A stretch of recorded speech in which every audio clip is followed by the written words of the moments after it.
Bismillah, walhamdulillah, wassalatu wassalamu ala rasulillah. Урматтуу мусулман бир тууганым, Аллах Таалага эң сүйүктүү амалдардан, Аллахтын эң сүйүктүү пенделеринен бул Куранды үйрөнгөн адам. Жана ошондой эле Куранды башкаларга үйрөтүүчү пенде Аллах Таалага эң сүйкүмдүү, Аллах Таалага жакын адамдардан бул эсептелинет. Куранды өзү үйрөнүп, жана башкаларга дагы үйрөткөн. Куранды өзү жаттап, дагы башкаларга дагы жаттаткан. Курандын маанисин өзү түшүнүп, анын маанисин дагы башкаларга таалим берип, башкаларга сабак берип, башкаларга үйрөткөн адам. Жана ошондой эле Куранды өзү ар дайым телават кылып, Куранды угуп, башкаларга дагы угузган адам. Мына ушул адам Аллах Таалага эң сүйкүмдүү пенделердин катарын толуктайт. Момун адамдын дагы бир сыпатынан бул өзүнүн Роббусунун, Аллах Тааланын сөзү болгон, өзүнүн жашоосунун негизги максаты болгон, өзүнүн эң негизги улук китеби болгон Куранды жаттоосу. Мына ошол Куранды үйрөнүүсү. Жана Куранга ар дайым бекем болуп, аны таштабастан, аны окуп, аны угуп жүрүүсү. Куранга ар дайым ой жүгүртүп, ага тафаккур кылып, анын маанисин түшүнүп, мына ошол Куранга жашоосун ылайыкташтырып, Куранга амал кылып жашаган адам, мына ошол чыныгы дагы бир момундун сыпаты болуп эсептелинет. Пайгамбарыбыз саллаллаху алейхи вассалам өзүнүн бир хадисинде төмөндөчү айтат: "Хайрукум мен таалламал Курана ва алламаху" дейт.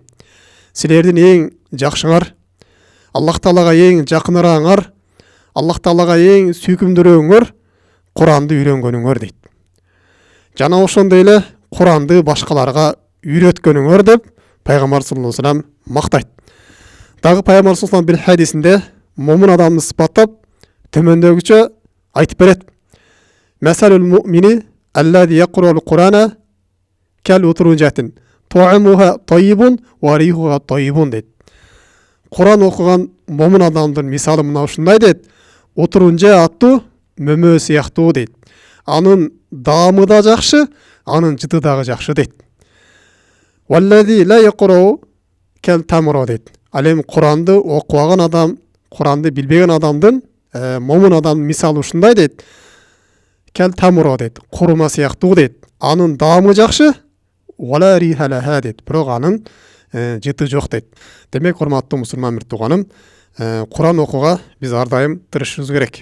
Куран жаттоого, Куранды ар дайым жашообузда тилават кылып жүрүүгө, аны бассак турсак угуп жүрүүгө аракет кыла турган болсок, Аллах Таалага эң сүйкүмдүү момун пенделердин катарында болобуз. Балки Пайгамбар саллаллаху алейхи вассалам Куран жаттабаган, Куран окубаган момунду жемелеген. "Инналлади лайса фи жауфиги шайун минал Курани кал байтил хараб" дейт. Курандан дейт эчтеке жаттабаган адам дейт, Курандан эчтеке жүрөгүндө болбогон адам дейт, бул бир кал байтил хараб, ошол бир бузулган үй сыяктуу дейт. Бир ишке жарабаган, бир талада жаткан, эч ким жашабаган, бузулуп кеткен үй сыяктуу деп Пайгамбар саллаллаху алейхи вассалам мына ушундай айтып атат. Демек, урматтуу мусулман бир тууганым, биз Куранды жаттоого аракет кылышыбыз керек. Колубуздан келишинче Куранга байланышыбыз керек. Колдон келсе 2 сүрө, колдон келсе 3 сүрө, колдон келсе 10 сүрө, колдон келсе 1 пара, 2 пара, 3 пара жаттаган аракет кыла турган болсок, Аллах Таала бизге дагы да өзүнүн неамат эшиктерин, рызык эшиктерин ачып кое берет. Куранды колдон келишинче арабча үйрөнгөн эң жакшы болуп эсептелинет. Курандын ар бир окуган аятына биз сооп алабыз. Ар бир тамгасына ондон сооп жазыла берет. Ошондуктан Куранга көп байланышыбыз керек.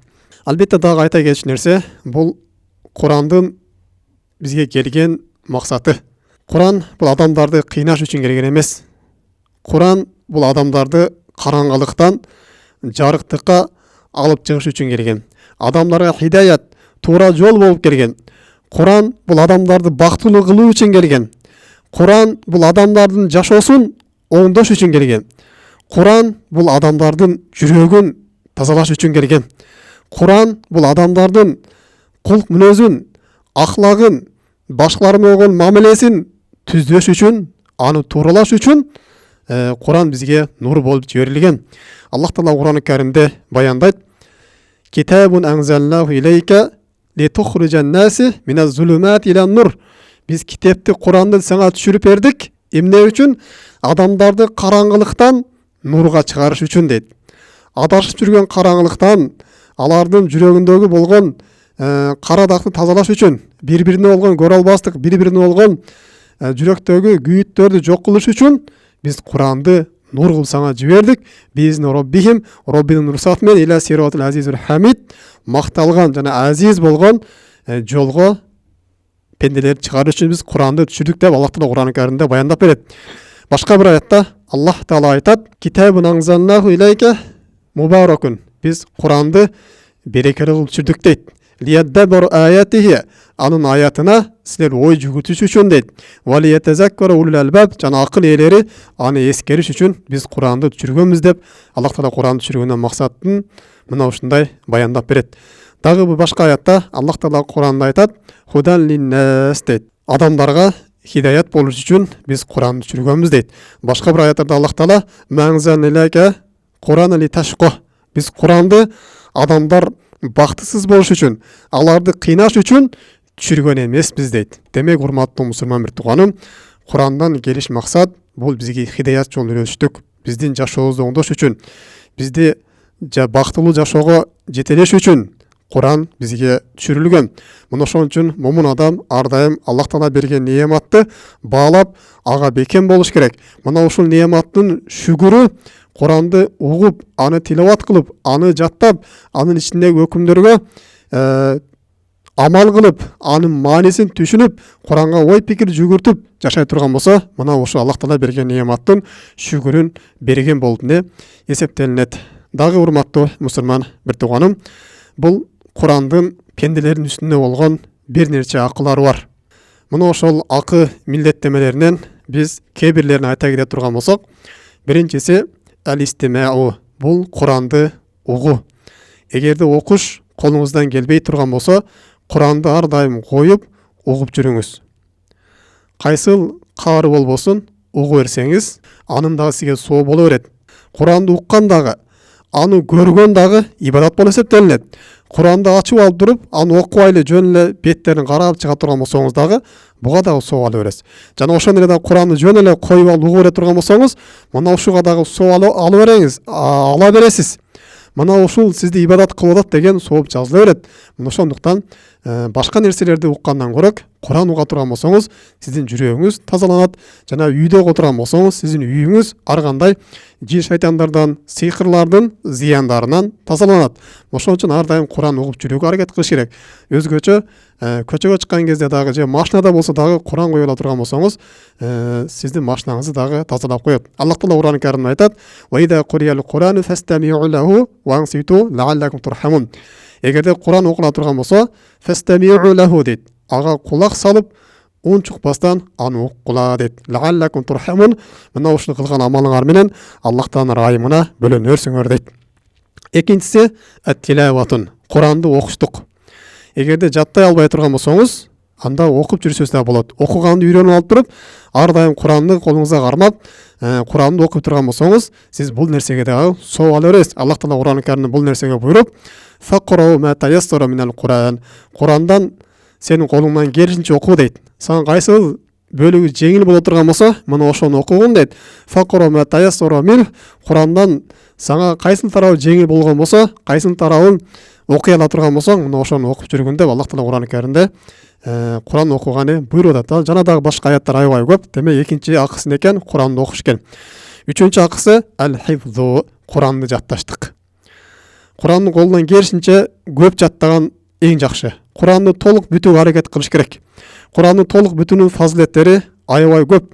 Эртең кыямат күндө сиз канча Құран жаттаган болсоңуз, бейиште даражаңыз мына ошончолук бийик болот. Аллах Таала Кур'ан-ы Каримде "Бал ху аятун байинатун фи судурил лазина утул илм."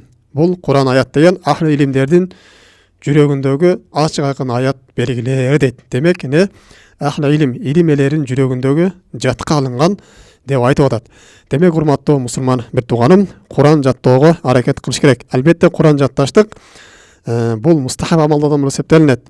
Башка илимдерди үйрөндөн эң алдын мына ушул Куран жатташтык турат. Кандай эле бизге башка илим билимдер керек болгон сыяктуу эле Куран жатташтыктагы мына ошол нерседен алдын туруш керек. Ошон үчүн бала чакабызга кандай эле башка илимдерди үйрөтүп аткан сыяктуу эле Куранга дагы байлашыбыз керек. Куран жаттагандагы жаштайынан баштап үйрөтүшүбүз керек. Жаштайынан жаттаган Куран бул эч качан чыкпайт. Жаштайынан 10 пара же 2 пара, 3 пара жаттатып кое турган болсоңуз, ошону бала өмүр бою унутпай турган болот, иншалла. Эгер жаттатып кое турган болсоңуз, ал өмүр бою окуп жүрө турган болсо, анын соо баардыгы сизге бара берет. Ошондуктан ар кандай бир пайдасыз эле бир кружокторго, бир курстарга бергенден көрөк, ошол баланы Куран жаттай турган мечитке же Куран жаттай турган устаздарга дагы байлап коюш керек. Азыр Куран жатата турган жерлер аябай көп. Онлайн Куран жаттаса да болот. Ошого онлайн болсо дагы бир устаз кармап, балага Куран үйрөтүп коюш керек, жана аны жатташ керек. Жана дагы ата эне дагы эгер Куран билбей турган болсо, аны жаттоого аракет кылыш керек. Андан кийин 4-акысы атадаббур дейт. Курандын маанисин түшүнүштүк, ага ой, пикир жүргүзүштүк. Бул дагы өтө талап кылынган милдеттемелердин бири болуп эсептелинет. Аллах Таала Куран-ы Каримде бизди Куран тадаббур кылууга буйруп, не дейт? Афала ятадаббарунал Куран, алар Куранга ой жүгүртүшпөйбү дейт. Анын маанисин түшүнүшпөйбү? Валау кана мин инди гайриллахи ла важада фиги ихтилафан касира. Эгерде Куран Аллах Тааланын астынан эмес, башка жактан келгенде эле дейт, Аллах Тааладан түшпөстөн башка бирөө жазып койгондо эле, анда Куранда көптөгөн ихтилаф, келишпестерди алар көрөт эле дейт. Бирок Аллах Таала тараптан келген Куранда бир дагы ихтилаф, талаш жери жок. Демек, урматтуу мусулман бир тууганым, Куранды жаттагандан кийин ага тадаббур кылып, анын маанисин түшүнгөнү дагы аракет кылыш керек. Анткени Аллах Таала Куран-ы Каримде афала ятадаббарунал Курана ам ала кулубин акфалуха, алар Куранга ой жүгүртүшпөйбү дейт. Же алардын жүрөктөрүнө кулуптары барбы? Алардын жүрөктөрү кулуптанып калганбы деп Аллах Таала Куранга ой жүгүртпөгөндөрдү мына ушундай жемелеп өткөн. Андан кийин дагы, урматтуу мусулман бир тууганым, акыркысы ал-амалу бихи ва ихтикаму илейхи дейт. Куранга амал кылып жашаштык. Кандай бир нерсе боло турган болсо, Куранга эртиштик. Куран менен жашоого аракет кылыштык. Аллах Таала Куран-ы Каримде ва хаза китабун анзалнаху мубаракун фаттабиуху. Биз ушул Куранды берекелүү кылып түшүрдүк. Фаттабиуху, эми Куранга эртишкиле деп атат. Кайсы нерсе болсо дагы Куранга кайтарып, Куранга эртиштик. Мындай айтканда, шариятта ылайыктуу жашаштык. Ваттаку лааллакум турхамун. Аллах Тааладан коркула, ошондо силер райымга бөлөнөрсүңөр деп Аллах Таала Куран-ы Каримде бизди Куранга эрчүүгө мына ушинтип буйруп атат. Демек, урматтуу мусулман бир тууганым, Курандын 5 акысы бар экен. Биринчи акысы аны угуштук, экинчи акысы аны тиловат кылыштык, үчүнчү акысы аны жатташтык, 4-акысы анын маанисин түшүнүштүк, 5-акысы Куранга амал кылыштык экен. Мына ушу менен кыскача сабагыбызды жыйынтыктайбыз. Аллах Таала баарыбызга Куранды түшүнүп, ага амал кылып, аны ар дайым жатка алып, аны тиловат кылып, аны унутуп калбастан жашообузда амал кылып жашоого Аллах Таала өзү жардам берген болсун. Субханака Аллахумма бихамдик, ашхаду ан ла илаха илля анта, астагфирука ва атубу илейк. Ассаламу алейкум ва рахматуллахи ва баракатуху.